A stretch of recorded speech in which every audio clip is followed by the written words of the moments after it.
اللہ الرحمن الرحیم۔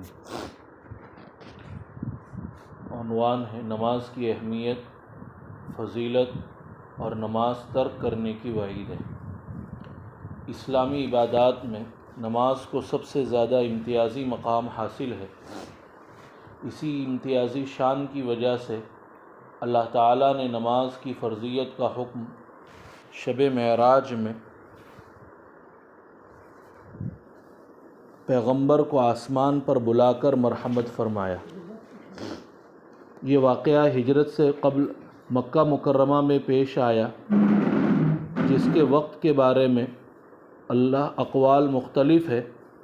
امام نووی نے بعثت کے 5ویں سال یعنی ہجرت سے 7-8 سال پہلے ہونے کو راجح قرار دیا ہے۔ رسول اللہ صلی اللہ علیہ وسلم کا ارشاد ہے، اسلام کی بنیاد 5 چیزوں پر رکھی گئی ہے۔ نمبر 1، اس بات کی گواہی دینا کہ اللہ کے سوا کوئی معبود نہیں، اور یہ کہ محمد رسول اللہ صلی اللہ علیہ وسلم اللہ کے بندے اور اس کے رسول ہیں۔ نمبر 2، نماز قائم کرنا۔ نمبر 3، زکوٰۃ ادا کرنا۔ نمبر 4، حج کرنا، اور نمبر 5، رمضان کے روزے رکھنا۔ جناب نبی کریم صلی اللہ علیہ وسلم نے یہ بھی ارشاد فرمایا، نماز دین کا ستون ہے، اور بعض فقہا نے اسے آگے یہ بھی بڑھایا ہے کہ جس نے نماز کو قائم کیا اس نے دین کو قائم رکھا، اور جس نے اسے ضائع کر دیا اس نے دین کو ضائع کر دیا۔ ایک روایت میں ہے کہ بندے مسلمان اور کفر کے درمیان نماز کو چھوڑنا ہے، یعنی نماز کو جان بوجھ کر ترک کرنا انسان کو کفر تک پہنچا دیتا ہے۔ تو جو شخص نماز سے بیگانہ ہے وہ ایک کفری عمل کا مرتکب ہے، اور نماز نہ پڑھنے میں کافروں کی مشابہت اختیار کرنا ہے۔ بہت سی احادیث میں نماز کو افضل الاعمال، تمام اعمال میں سب سے افضل قرار دیا گیا ہے، اس لیے کہ اللہ تعالیٰ کو بندے کی طرف سے عاجزی اور بندگی کا اظہار سب سے زیادہ پسند ہے، اور نماز کی حالت میں ایک بندہ اپنے آقا اور مولا کے دربار میں جس طرح اپنی ذلت عاجزی کا مظاہرہ کرتا ہے وہ اس انداز میں کسی اور عبادت میں نہیں پایا جاتا۔ ہاتھ کا باندھنا، حمد و ثنا کرنا، رکوع میں سر جھکانا، سجدے میں جا کر تمام اعضاء زمین پر ٹیک دینا، یہ سب مالک الملک کے سامنے اپنی عاجزی اور ذلت کے انداز ہیں جو اللہ تعالیٰ کو حد سے زیادہ پسند ہے۔ میدان محشر میں بھی عبادات میں سب سے پہلے نماز ہی کی پوچھ گچھ ہوگی۔ ایک روایت میں ہے کہ آپ صلی اللہ علیہ وسلم نے ارشاد فرمایا، قیامت کے دن سب سے پہلے بندے سے نماز کا محاسبہ ہوگا۔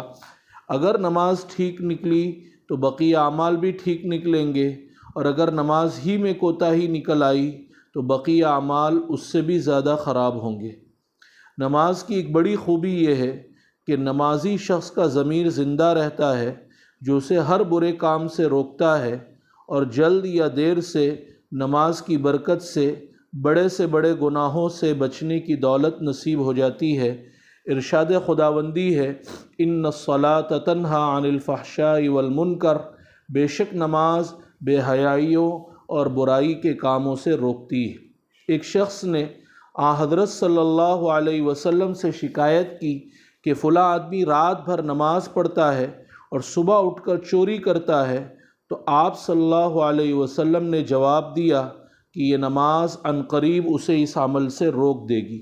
علماء نے لکھا ہے، اور جو شخص نماز پڑھنے کے ساتھ ساتھ کسی گناہ کا پکا عادی ہو تو اسے اپنی نماز کا جائزہ لینا چاہیے کہ کہیں اس سے نماز میں ایسی کوئی کوتاہی تو نہیں ہو رہی ہے کہ نماز کا اثر ظاہر نہیں ہو رہا ہے۔ چنانچہ بعض موقوف روایتوں میں مروی ہے کہ جس شخص کی نماز اسے بے حیائی اور گناہ سے نہ روک سکے تو گویا اس کی نماز ہی نہیں ہوتی۔ نماز میں عذر، سفر یا بیماری کی وجہ سے تخفیف تو ہو سکتی ہے، لیکن معافی کسی حال میں نہیں۔ کھڑے ہو کر نہیں پڑھ سکتے تو بیٹھ کر پڑھے، رکوع سجدہ نہ کر سکے تو اشارے سے پڑھے، مگر پڑھنا ضروری۔ افسوس کہ یہ فرض جتنا اہم ہے، آج امت کی اکثریت اس سے اتنی ہی غافل ہے۔ اس غفلت کو دور کرنے کے لیے گھر گھر نماز کا ماحول بنانے کی ضرورت ہے، اور بچے بچے کو نماز کا عادی بنانا ضروری ہے تاکہ امت صلاح و فلاح کے راستے پر گامزن ہو سکے۔ حضرت ابو الدرداء رضی اللہ تعالیٰ عنہ کا بیان ہے، میرے دوست، اللہ کے رسول صلی اللہ علیہ وسلم نے مجھے نصیحت فرمائی تھی کہ اللہ کے ساتھ کسی چیز کو شریک نہ ٹھہرانا، اگرچہ تمہیں ٹکڑے ٹکڑے کر دیا جائے اور جلا دیا جائے، اور کوئی فرض جان بوجھ کر نہ چھوڑنا، کیونکہ جس نے جان بوجھ کر نماز چھوڑ دی اس سے اللہ کا ذمہ بری۔ عبداللہ ابن ثقیف تابعی رحمۃ اللہ علیہ کا قول ہے، رسول اللہ صلی اللہ علیہ وسلم کے صحابہ نماز کے علاوہ کسی عمل کے ترک کو کفر نہیں سمجھتے تھے، یعنی صحابہ کے زمانے میں کافر ہی نماز ترک کیا کرتا تھا۔ موطا مالک میں مروی ہے کہ خلیفہ ثانی حضرت عمر فاروق رضی اللہ تعالیٰ عنہ نے اسلامی حکومت کے تمام افسران اور کارکنان کے نام سرکولر جاری کیا اور تحریر فرمایا، میرے نزدیک تمہارے کاموں میں سب سے اہم نماز ہے۔ جس نے نماز کا خیال رکھا اور اس کی پوری حفاظت کرتا رہا، وہ اپنے باقی دین کی بھی حفاظت کرے گا، اور جس نے نماز کو ضائع کر دیا وہ دین کی باقی چیزوں کو اور زیادہ ضائع کرے گا۔ جتنی بھی آسمانی مذاہب ہیں سب میں نماز کا حکم دیا گیا ہے۔ البتہ یہ تو ہو سکتا ہے کہ ادائیگی کے طریقے میں، ارکان و واجبات میں، اذکار و اوراد میں، تعداد میں کچھ فرق ہو، لیکن جہاں تک نفس نماز کا تعلق ہے تو اس کا حکم ہر آسمانی وحی کو ماننے والی ملت اور قوم میں رہا ہے۔ چنانچہ حضرت زکریہ علیہ السلام کے بارے میں قرآن میں ہے، فنادتہ الملائکۃ وہو قائم یصلی فی المحراب، فرشتوں نے ان کو پکارا اس حال میں کہ وہ محراب میں نماز پڑھ رہے تھے۔ حضرت موسیٰ اور ہارون علیہم السلام کو حکم ہوا، اقیموا الصلاۃ وبشر المؤمنین، نماز قائم کرو اور ایمان والوں کو خوشخبری سناؤ۔ حضرت شعیب علیہ السلام کو ان کی قوم نے طعنہ دیا، یا شعیب اصلاتک تأمرک، کہ شعیب کیا تمہاری نماز تمہیں اس بات کا حکم دیتی ہے؟ حضرت ابراہیم علیہ السلام نے اپنی اولاد کو بے آب و گیاہ زمین میں چھوڑنے کا مقصد ہی یہ بیان کیا تھا، ربنا لیقیموا الصلاۃ، پروردگار میں یہاں اس لیے چھوڑ رہا ہوں تاکہ وہ نماز قائم کریں۔ حضرت اسماعیل علیہ السلام کے بارے میں قرآن میں ہے، وَكَانَ يَأْمُرُ أَهْلَهُ بِالصَّلَاةِ، وہ اپنے گھر والوں کو نماز کا حکم کیا کرتے تھے۔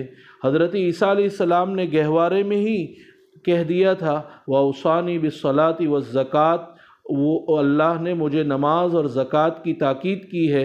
حضرت لقمان حکیم نے اپنے بیٹے کو نصیحت کرتے ہوئے کہا تھا، یا بنی اقیم الصلاۃ، بچو نماز قائم کرنا۔